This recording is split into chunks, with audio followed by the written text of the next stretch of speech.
Shadows of Duskwood by Dominic. The town of Duskwood sat nestled between dense forests and rolling hills, a place forgotten by time.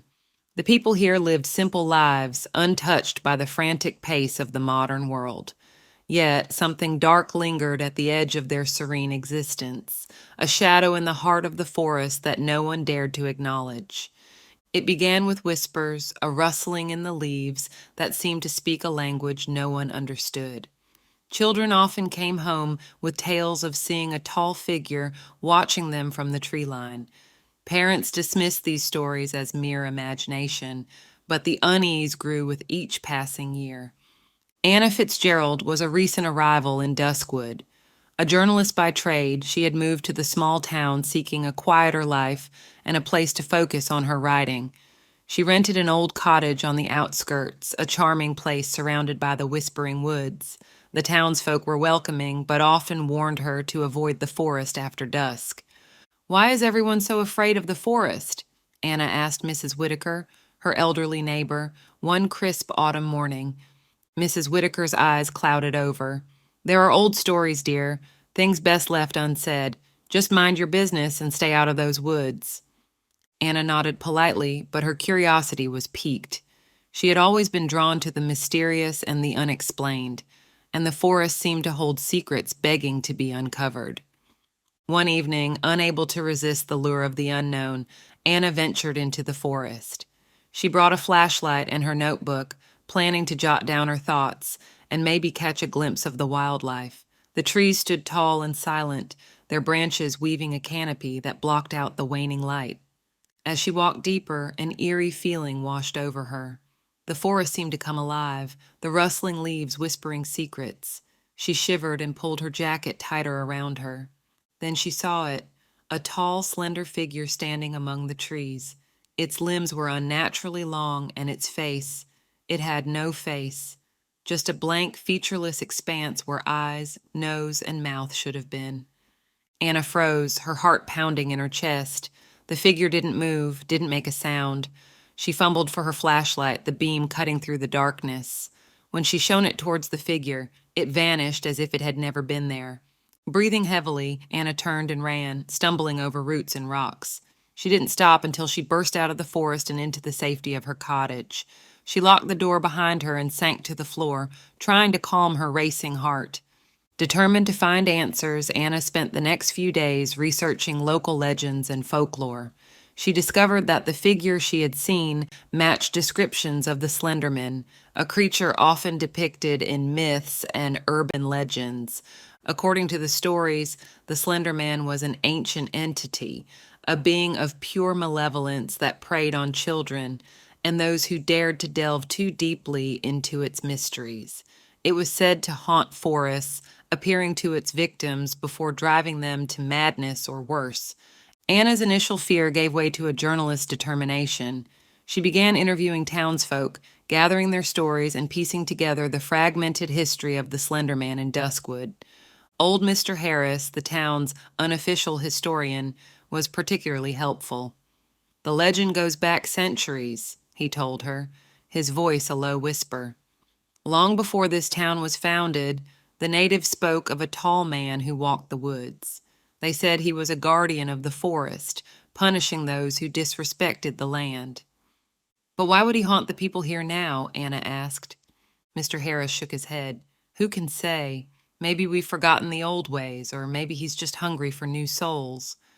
The tension in Duskwood escalated when children began to go missing.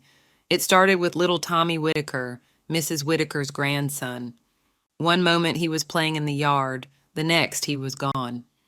Search parties scoured the forest, but no trace of the boy was found. As more children disappeared, the town was gripped by fear.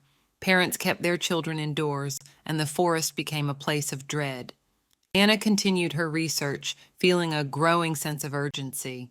She was convinced that the Slenderman was responsible, but she needed proof.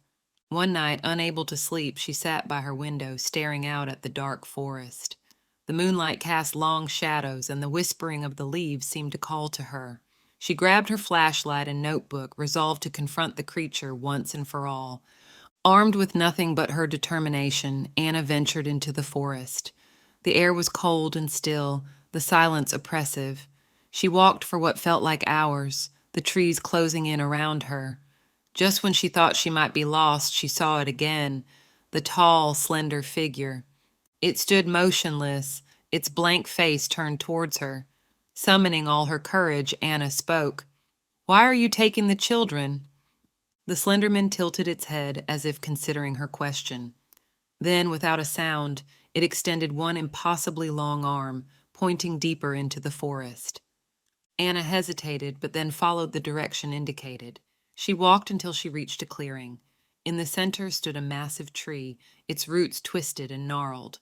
At its base was a dark hole, a portal into the earth. As she approached, a voice echoed in her mind, a whispering chorus that chilled her to the bone. "Come closer." She peered into the hole and saw a swirling darkness, a void that seemed to pull at her very soul. She realized that this was where the children had been taken, where the slender man drew its power. Gathering her resolve, Anna reached into her pocket and pulled out a small vial of salt, a protection she had read about in her research. She sprinkled it around the hole, chanting an incantation she hoped would sever the Slenderman's link to the children. The ground trembled, and the air grew thick with a palpable force. The Slender Man shrieked, a sound that pierced the night and echoed through the forest. It lunged at Anna, but she stood her ground, continuing her chant. With a final, deafening cry, the Slenderman vanished, and the forest fell silent. In the days that followed, the missing children were found, wandering the forest dazed but unharmed. The town of Duskwood slowly returned to normal, though the scars of their ordeal remained. Anna became a local hero, her bravery and determination celebrated by the townsfolk. She continued her work as a journalist, chronicling the events in a book that would bring the legend of the Slender Man to the wider world. But deep down, she knew that the forest still held secrets, and that the Slender Man might one day return. For now, though, the town of Duskwood could breathe easy, the shadows held at bay by the light of understanding and courage. Months passed, and life in Duskwood seemed to settle back into its tranquil routine. The forest, once a place of fear, became just another part of the landscape. Yet, for Anna, the experience had left a lingering sense of unease. She often found herself drawn to the edge of the forest, staring into the depths where she had confronted the Slender Man. There was a connection between them now, an invisible thread that tied her to the dark heart of the woods. Despite the town's return to normalcy, Anna couldn't shake the feeling that the battle wasn't truly over. One night, as she sat at her desk working on her book, she heard a familiar whispering from outside her window. The sound was faint but unmistakable. She rose and peered into the darkness, her heart skipping a beat. In the distance, among the trees, she saw a figure, a tall, slender silhouette watching her. The Slender Man had returned. Anna knew she couldn't face it alone again. She needed allies, people who understood the darkness they were dealing with. She reached out to a group of paranormal investigators she had once interviewed for an article. They were intrigued by her story and agreed to come to Duskwood. The team arrived a week later, bringing with them an array of equipment designed to detect and combat supernatural entities. There was Jack, the team leader and skeptic, Maria, a psychic with a gift for sensing spirits, and Ethan, a tech expert who specialized in capturing paranormal phenomena on camera.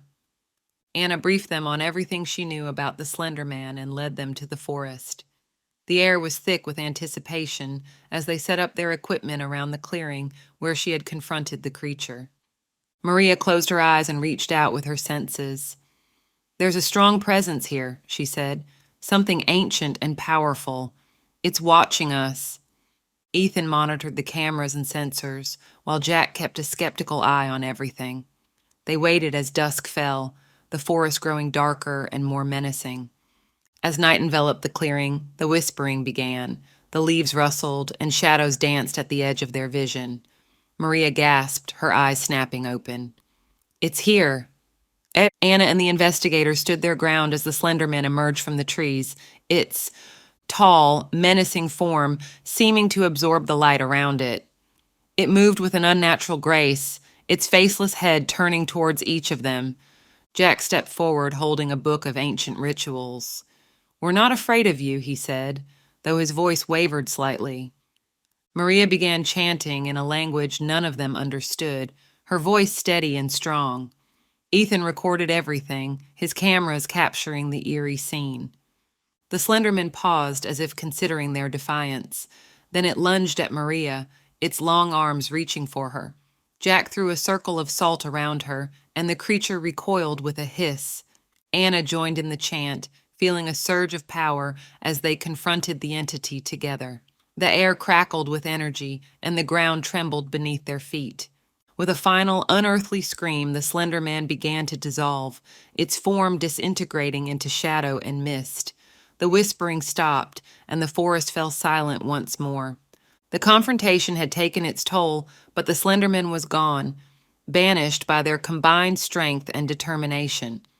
The forest seemed to breathe a sigh of relief, the oppressive darkness lifting. Anna and the investigators became close friends, bonded by their shared experience. They knew that the world was full of mysteries and dangers, but they also knew that they had the power to confront and overcome them. Duskwood slowly healed, the scars of the past fading as the town looked to the future. The children played in the streets again, and the forest became a place of wonder rather than fear. Anna finished her book, dedicating it to the brave souls who had stood by her side. It became a bestseller, bringing the legend of the Slender Man to a wider audience and serving as a warning and a testament to the power of courage and unity. But even as she moved on with her life, Anna never forgot the lessons she had learned in the heart of the Whispering Woods, that there are forces in the world beyond our understanding, and that sometimes the greatest strength comes from facing the darkness together.